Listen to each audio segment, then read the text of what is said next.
एक दो तीन नहीं बल्कि दर्जनों भी नहीं, ईरान की जानिब से दागे गए 400 मिसाइलों ने इसराइल के भरम, रोब, दबदबे में दरार डाल दी है। हाँ, ये कर लो पहले।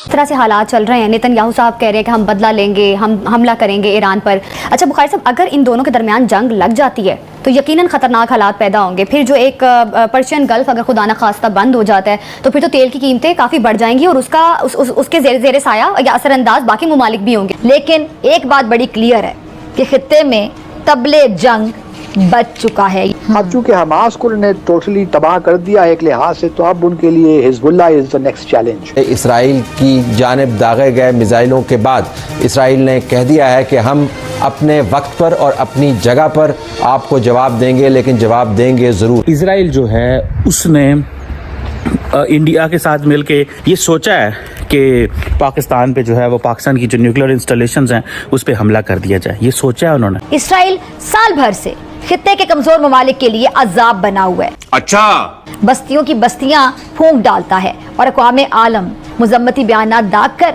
फर्ज अदा कर लेती है। इसराइल ने पिछले चंद सालों में जो कहा या जो भी अल्फाज अदा किए उनको पूरा किया, जो वो थोड़ा बहुत लीक भी करते हैं उसके मुताबिक ही उनका रद्द-ए-अमल आता है। कल कलां को ऐसे हालात पैदा हो सकते हैं कि पाकिस्तान को शायद इंटरनेशनल मुस्लिम कम्युनिटी जो है वो फोर्स कर सकती है कि आप इसराइल के खिलाफ ये हथियार इस्तेमाल करें। इससे इसराइल को वो खुली छूट दे दी गई है कि उसने लबनान छोड़ा और ना ही ईरान।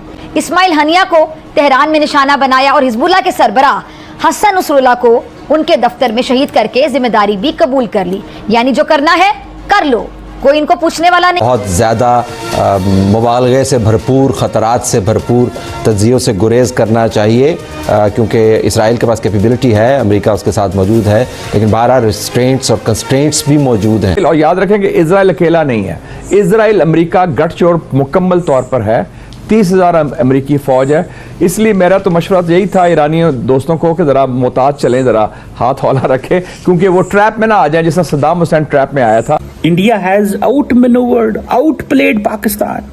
अब पाकिस्तान की वो गेम नहीं रही। 7 अक्टूबर आ रहा है कि जब इसराइल के अंदर घुसकर हमास की तरफ से जो दहशतगर्दी की गई थी उसकी वजह से उसके रिजल्ट के तौर पर इस वक्त हम ये जंगें होती हुई देख। नमस्कार दोस्तों, स्वागत है आप लोग का हिंदुस्तानी स्पेशल के एक और नए वीडियो में। दोस्तों जैसे कि आप जानते हैं कि जो इजराइल है और जो ईरान है उनके बीच में जो युद्ध है वो काफ़ी ज़्यादा बढ़ती जा रही है, जिसको देख के पाकिस्तान से लेकर पूरी दुनिया जो है वो इस पर चिंतित है कि ये जो अटैक है कम से कम नहीं होना चाहिए। लेकिन पाकिस्तान जो है वो खास इस बात से डरा हुआ है क्योंकि इजराइल ये बात बहुत अच्छे तरीके से जानता है कि पाकिस्तान जो है वो आज भी ईरान को समर्थन कर रहा है इजराइल के खिलाफ। और इसीलिए पाकिस्तानी मीडिया कहना है कि जब नरेंद्र मोदी जो है वो खुद फ़ोन करके जो है वो पीएम वहाँ के जो राष्ट्रपति नेतन्याहू हैं उनसे जब बात करते हैं तो इसका मतलब ये होता है कि हम आपके चीज़ों में साथ देंगे और आप हमारी चीज़ों में साथ देंगे। मतलब पाकिस्तान का सोचना ये है कि जब भारत हम पे हमला करेगा तब इजराइल भारत के साथ खड़ा होगा।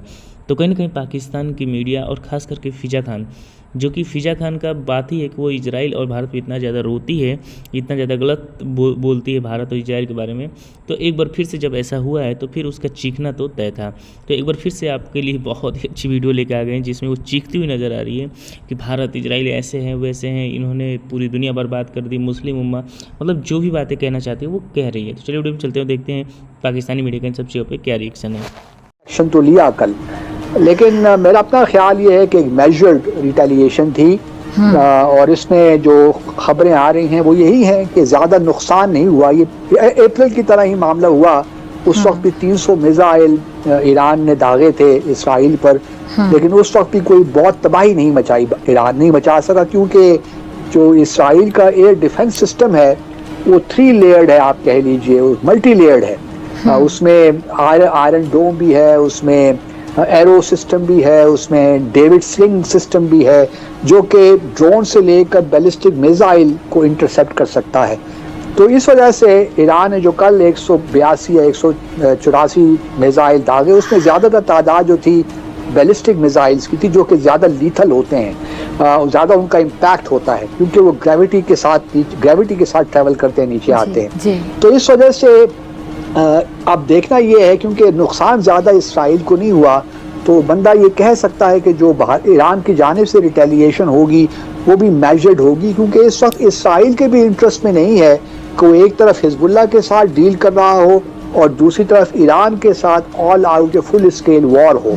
इस वक्त जो इसराइल की तरजीह है वो हिजबुल्लाह को साउथ लेबनान में ख़त्म करने की है, या उनकी जो मिलिट्री कैपेसिटी है उस इलाके में ख़त्म करने की है, ताकि जो डिस्प्लेस्ड इजरायली हैं नॉर्थ लेबनान में वो अपने घरों को वापस आ सकें। क्योंकि आपने देखा कि ईरान ने तो स्टैंड ले लिया, एक अब थोड़ा बयान आया तुर्की की तरफ से, लेकिन मुस्लिम दुनिया में, मुस्लिम हुकूमतों में बशमूल पाकिस्तान एक अजीब किस्म की खामोशी है और कोई जिक्र नहीं है। वो कहते थे ना, आपने मूवी भी देखी थी एंथनी हॉपकिंस की साइलेंस ऑफ द लैम्स, वो इतने डरे हुए हैं, सहमे हुए हैं मुसलमान दुनिया कि हम पता नहीं कुछ क्या आफत ना आ जाए। इसकी समझ नहीं आ रही। मुसलमानों को बड़ा शौक है कि वर्ल्ड वॉर 3 हो।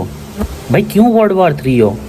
हर बंदा एक ही बात कह रहा है जी वर्ल्ड वॉर 3 होने वाली है, वर्ल्ड वॉर 3 होने वाली है। भाई कैसे होगी वर्ल्ड वॉर 3? कैसे हुई थी वर्ल्ड वॉर 2? ठीक है, क्या मुसलमान as a block of power emerge कर रहे हैं दुनिया में कहीं पे?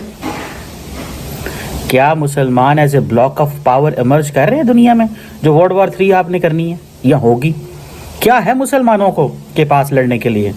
किसी के पास न्यूक्लियर वेपन्स हैं, किसी के पास इंटरकॉन्टिनेंटल बैलिस्टिक मिसाइल हैं, किसी के पास ऐसा कुछ है जिससे वो उस मुल्क को टारगेट कर सकते हैं जिसको वो करना चाहते हैं। ईरान ने कल मिसाइल हमले किए हैं, इजराइल तक पहुंचे हैं, मुश्किल से वो कहीं पे लगे होंगे। हमला आपने कैसे करना है? हर जिस बंदे को देखो सोशल मीडिया पे वर्ल्ड वॉर 3। भाई वर्ल्ड वॉर 3 की बात आप करते हैं, जाकिर नाइक पाकिस्तान के वजीर आजम से मिल रहा है। मुझे तो इस चीज़ की शर्म आ रही है। The man who has been praising al Qaeda is meeting Pakistan prime minister. Why sir? क्यों जाकिर नाइक में ऐसा क्या है? आप ज़रूर हो सकता है जाकिर नाइक को पसंद करते हो, लेकिन क्या पाकिस्तान की रियासत का ये स्टाइल है कि हम ऐसे लोगों को इनवाइट करते हैं, हम ऐसे लोगों को बुलाते हैं?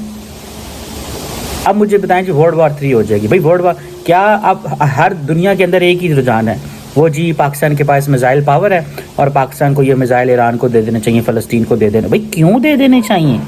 भाई कैसे दे देने चाहिए? वो पाकिस्तान के दिफा के लिए हैं, ईरान के दिफा के लिए नहीं है, वो इराक के दिफा के लिए नहीं है, वो सऊदी अरब के दिफा के लिए नहीं है। हाँ, एक चीज़ मुझे कल को नज़र आती है जिसको मैं थोड़ा सा समझता हूँ। कल कला को दुनिया में कोई मुल्क मुसलमानों की होली प्लेसेस पे हमला करता है तो मुझे इस चीज़ पे कोई डाउट नहीं है मुझे इस चीज़ पे कि पाकिस्तान विल जंप इन। मैं कह सकता हूँ। यहाँ पे लेबनान में इन्होंने ठोक दिया, माना कि ये मान लो कि नसरल्लाह को यहां पे मारा। मैं ऐसे ही आपको एडहॉक बता रहा हूं, ऐसे ही आर्बिट्रेरी बता रहा हूं यहां पे कि नसरल्लाह को मार दिया, हम ये कर देंगे। इन्होंने कुछ मिसाइल, उसका कुछ नहीं हुआ मिसाइल का, लेकिन अपने लोगों को बता दिया कि देखो हमने यहूदियों पर अटैक कर दिया, हमने जूस पर अटैक कर दिया। अच्छा, फिर नेक्स्ट कितने लोग मरे भाई तेहरान में? ये तो समझाओ मुझे। आपने 3-4 शहरों पर बम गिरा दिया। अच्छा, फिर क्या हुआ क्या ये बताओ। उससे मिला कुछ नहीं मिला। अब जब इजराइल मारेगा बाप करके भागोगे और फिर तुम विक्टिम कार्ड प्ले करोगे, फिर तुम बोलोगे कि इस्लामोफोबिया हो गया। That is the core of the victim card philosophy ना। फिर they will cry Islamophobia Iranians. अगर ईरान में लड़ाई होती है और तेहरान खतरे में आता है, अगर, जो कि मुझे लग रहा है कि गेम जो है ना, गेम यार हिजबुल्लाह और हमास का है नहीं अब, क्योंकि both US and Israel have understood कि सांप का सर ये है तेहरान। आप इनकी फौज को और इनकी गवर्नमेंट को कुचल दो, क्योंकि बेंजामिन नेतन्याहू ने यह बोला है ईरान के लोगों को कि तुम्हें अब आजादी मिलने वाली है, you are going to be free. ये आजादी कैसे मिलेगी?